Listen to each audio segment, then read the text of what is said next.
This is BTV, Business Television. Discover companies to invest in. Coming up this week, mining opportunities right across Canada's Northern Territories. Hello, I'm Taylor THOEN. And I'm Jessica KATRICHAK. Welcome to BTV Business Television. Yukon, Northwest Territories, or NWT, and Nunavut make up over 40% of Canada's landmass. And most of it has barely been explored by mining geologists. Which is why Yukon Mining Alliance and NWT and Nunavut Chamber of Mines have partnered with federal and territorial governments to launch a 3-year initiative called Invest Canada North. It's designed to kickstart connections between global investors and the territories at events like PDAC, the world's largest mining conference held annually in Toronto. Taylor and I were both there, not long before everything was locked down, and we spoke to many people about the opportunities and challenges for the mining industry in the North. I asked PDAC President Felix Lee what issues he thinks Invest Canada must address.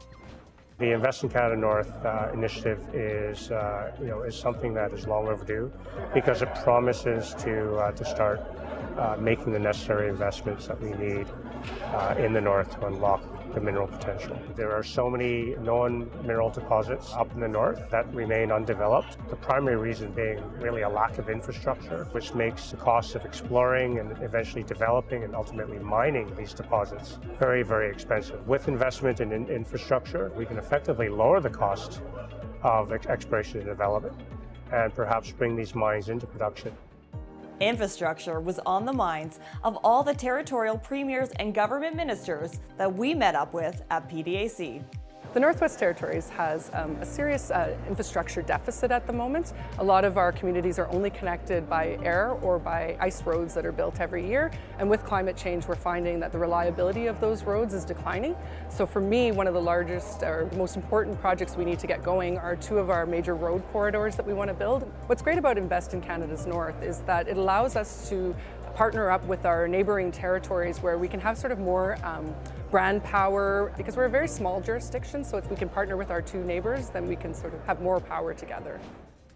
Goldterra is the recent rebranding of Terex Minerals, but much more significant than the new name is the new executive chairman, Gerald Penenton. When he first appeared on BTV, he was with Detour Gold. He's also a highly successful veteran of Barrick Gold. So what's now attracted him to the Yellowknife City Gold Project?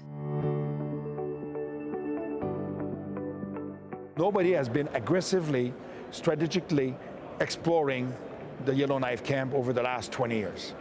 The mine shut down in '98, and we believe that the potential of the belt, which we control with our property size, has all the necessary ingredient to find more gold deposit.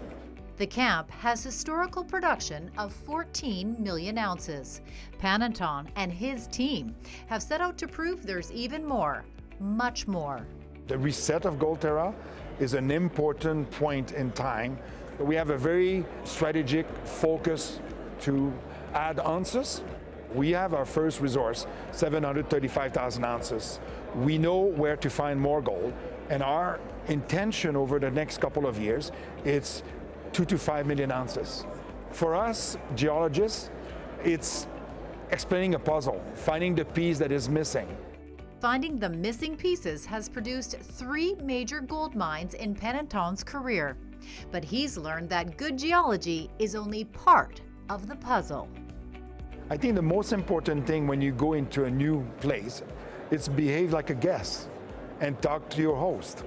That's what I learned in my Barrick days when I was working in Tanzania. Talk to the people, ask them what they want, don't impose them anything. We're there to create value, not just for shareholders. And we're very excited about the future of Goldterra in Yellowknife. Results from the first half of Goldterra's winter drill campaign have been very positive. Puzzles are solved 1 piece at a time.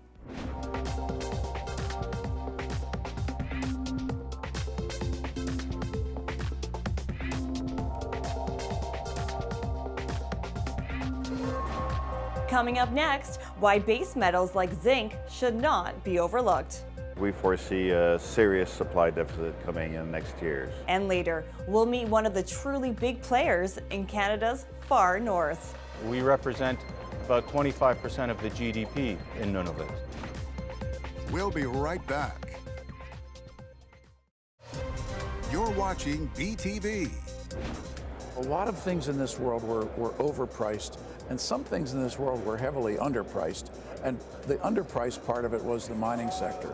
Now, I think what we have here with the virus issue and with the tumult in the market is going to be a reset of many values. A lot of things that were overvalued are going to begin to flow back to some sort of sensible value. But I do think that the flip side of that is that a lot of things that were undervalued, such as basic wealth in the ground, mines, materials, gold, silver, copper, lead, zinc, you name it. A lot of those things are going to find a new value level. I see great things ahead in Northwest Territories. Welcome back to BTV. A track record counts. So when one of the co-discoverers of Canada's largest producing gold mine wants to talk about why he's now involved in the zinc business, we listen. Robert Wares is CEO of Osisko Metals. Pine Point is their flagship project in the Northwest Territories, and he's clearly excited about it. It's a fantastic asset. It's the best projects, base metal projects I've ever been involved in. Gold is a great commodity, but it's a currency, whereas base metals are required for all aspects of society. We have to keep investing in base metals if we hope to deal with the upcoming demands for renewable and energy conversion. EV vehicles and renewables are not going to be possible without a serious supply of base metals. But increased demand for zinc will face serious supply issues. We foresee a serious supply deficit coming in next year. Mine closures in the zinc space have been ongoing now for several years. Many more significant camps will close in the next 3 years. Essentially, there's very little in the pipeline to reduce production over the next few years. And that's where Osisko Metals comes in. Their resource is already the largest pit-constrained zinc deposit in Canada. We've been able to date to define 52 million tons of inferred resources near surface, essentially pit-constrained resource, which makes it one of the premier zinc development stories in Canada. As for working in the Northwest Territories, Robert Wares is very positive. It's a safe, stable jurisdiction, and the permitting process is clear-cut. So for an investor, it's very attractive to go through a mine and build and development in the territories. You'll be able to check out the company's soon-to-be-released preliminary economic assessment at osiskometals.com.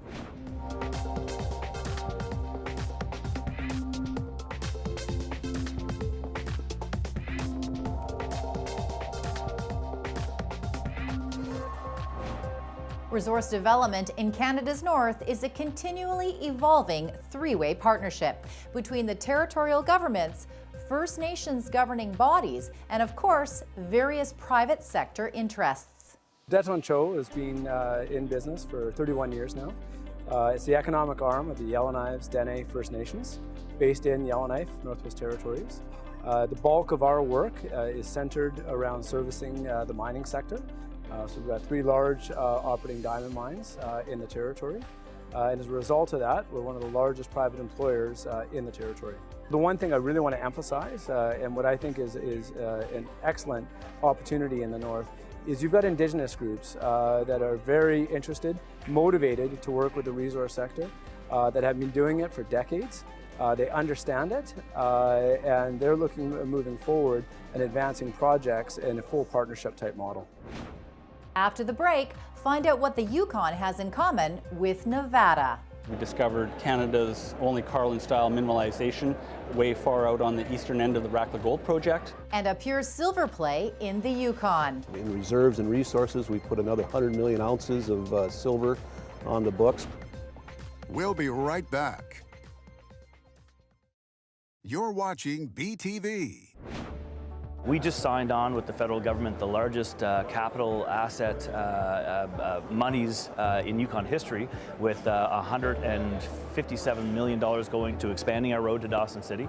But we also have $500 million in projects for the Yukon Resource Gateway project, which is fantastic. This is a partnership with mining companies, with First Nations governments, our government, the federal government, providing opportunities and monies for existing roads into resources, not only the roads to the mines, but also the highways to our communities. Welcome back to BTV. If I say visible gold, I've already got your attention. But so-called invisible gold from Carlin-type deposits, found primarily in Nevada, already accounts for nearly 9% of global gold production. That's why ATAC Resources believes the Rakla gold property in the Yukon deserves much greater visibility. In 2009 and 10, we discovered Canada's only Carlin-style mineralization way far out on the eastern end of the Rakla Gold Project. We've demonstrated that there is a large endowment of gold there. We started at 1.7 million inferred, and we just need to prove up even more ounces, which we know are there, but we just need to get out there and drill them off. We see potential there for 3 to 5 million ounces. ATAC joins a cohort of other well-established mining projects in the region. The significance of the location of the Rakla Gold Project is that we're in a brownfield area where you've had the historical Belkino mines, which is Alexco, and then you've got the newly commissioned Victoria Gold Eagle deposits. Graham Downs has worked in the Yukon for quite a long time. I drove up to the Yukon for an adventure back in 1994, and I've worked there ever since. I think that the Yukon has incredible mineral potential. Lots of things are being found, mines are starting up, and there's just a lot of opportunity in the Yukon. In this year's drilling season, the company will explore a promising find in their Raw project at the western end of their property. The north is open for business. It's just a great place to be working. It's an amazing opportunity. There's no royalties, it's fully unencumbered, it's in a great jurisdiction, and we've got $10 million to do work in 2020. We've got a plan to drill in the next couple months. We've got a resource and a deposit with a lot of potential, and we're going to be able to advance this very quickly, and some exciting news in 2020. There's just a lot of support, and I think there's a real push to get more development and make it easier for exploration in the north. Has ATAC discovered Nevada North? You can add their symbol to your watch list. It's ATC on the TSX Venture Exchange.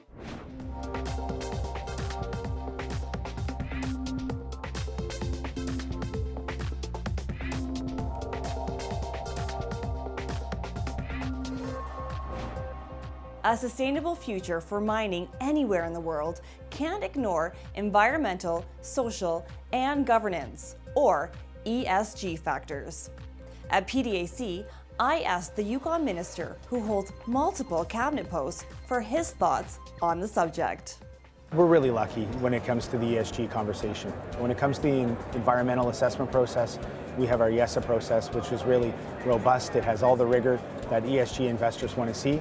When it comes to the social side of things, we're always ensuring that our communities have the best benefits from the mining sector. We work hand in hand with our Indigenous governments to ensure that that's in place. And when it comes to just governance, we co-manage many of our processes. Right now we have a mineral development strategy that's being undertaken. When you talk about ESG, it's really such a key factor in deciding where you're going to invest now, and we feel we have everything in place. Over 35 different mining companies over the years have pulled more silver out of the Keno district than gold ever came out of the Klondike. Looking for a pure silver play? In an industry where there are very few primary silver producers, Alexco Resource Corp is a rare breed.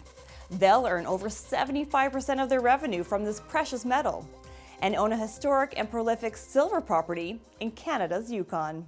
The Keno Hill District has a lot of significance, not only in the Yukon, but really in the Canadian mining Hall of Fame, if you will. The district's been in production, or started production in the early 1900s, produced over 200 million ounces of silver over several decades. We think Keno Hill still has a lot of potential in growth. So we put another 100 million ounces of silver on the books, which is about 50% of the historic production over this entire time period. So again, we've just done that in about a short 10-year span. So the story and the life of Keno Hill is far from over. The Keno Hill project is expected to have at least an 8-year lifespan, along with an expected 60 to 70% rate of return, even in today's pricing environment. So it's no wonder that Alexco is anxious to get the project rolling. I think we're very close to finalizing all the steps that we need to put Keno Hill back into production. We are waiting a water license from the Yukon Water Board. We just completed a public hearing here, but in the meantime, we're staffing up and we're moving in that direction so that when we have that license, we can make that final decision. If we continue on our current timelines, we can be producing the silver concentrate in 2020. So I think when you put all those things together, certainly the grade of the district, the infrastructure that we have, being in the Yukon, the short runway to production, I think it really presents the opportunity at Keno Hill that we're so excited about. Alexco Resource Corp trades on both the Toronto and New York Stock Exchange under the symbol AXU.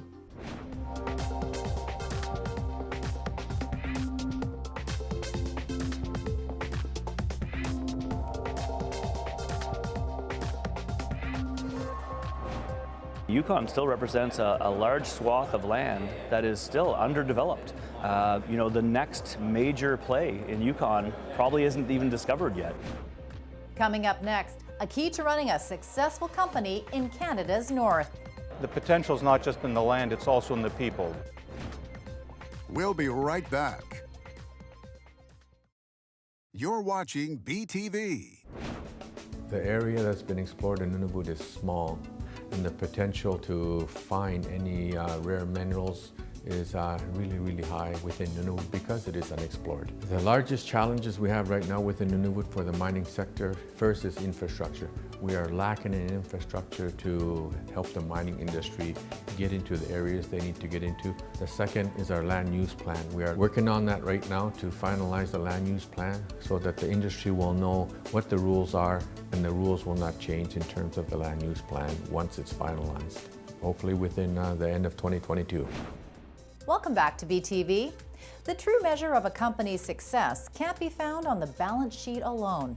A recent 2020 Sustainability Award singled out the extraordinary contribution Agnico Eagle Mines made to the Nunavut community it does business in. The company's president, Ammar Al-Jindi, is committed to making profitable mining and social responsibility part of the same conversation. I work in an industry where if we do it right, and Agnico does it right, we can not just create wealth for our shareholders, but we can create wealth and opportunity for communities.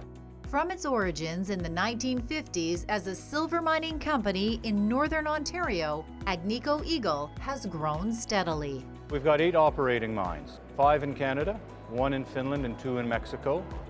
In Canada's north, in Nunavut specifically, we have 2 large operating mines. We have a mine called Meliadine and we have a mine called Meadowbank. Between them, they will be producing between 700 and 900,000 ounces a year as they mature. Ammar Al-Jindi is both realistic about the challenges of mining in Nunavut and optimistic about the opportunities at hand. Imagine a country the size of France with a community of 10 or 12,000 people. Nunavut is 3.5 times the size of France.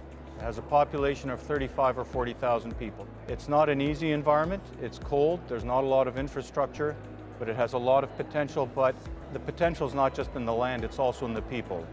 What we find are Nunavummiut are very welcoming, they're very entrepreneurial, and we're proud to be there. Agnico Eagle may be proud to be there, but they also understand that they've had to earn their welcome. Our strategy at Agnico Eagle is to focus on regions that have great mineral potential, and certainly Nunavut is one of those regions. To be successful with that strategy means you have to be able to be a partner in the community, you have to be welcome, you have to be frankly liked. We plan to be in Nunavut not for 5 years or 15 years. We think the potential there is for 100 years. And so as a guest in these communities, social responsibility is a core foundational block for that.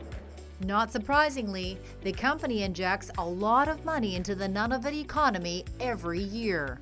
We are the largest private employer in Nunavut. We spent about $550 million on local businesses last year. We spent about $10 million on training, about 25,000 hours. We spent about $40 million on payroll to Inuit employees. We represent about 25% of the GDP in Nunavut.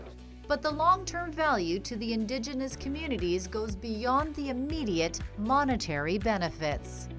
We are guests on their land and we acknowledge that. Our vision is to have our business at some point run 100% by Nunavummiut and local residents. We've been able to do that in Mexico, we've been able to do that in Finland, and we're sure we can do that in Nunavut. Looking forward, Agnico Eagle remains confident that they'll continue building on their past success. Since 1957, in the 63 years we've been in business, last year was some of the best results we've ever delivered, and the next several years look better still. It's worth noting that Agnico Eagle Mines has declared a cash dividend every year since 1983, a different sort of sustainability.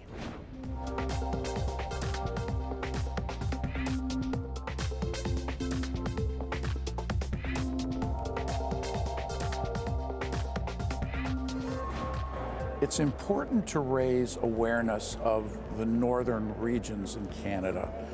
The North is so important in terms of it is a barometer of the world's climate and where things are going in terms of the climate, but it is also a place where there are immense amounts of minerals and other valuable items that are literally locked up in the rocks. It is the future of the technology industry. If you own an iPhone or a smartphone, out of 92 elements on the periodic table, 63 of those elements are inside that phone of yours. And they have to come from somewhere, and they come from the rocks. They don't just rain out of the sky. If you want your technology, then you better want your mining and your minerals. Increasing resource development will bring profound changes to Canada's north.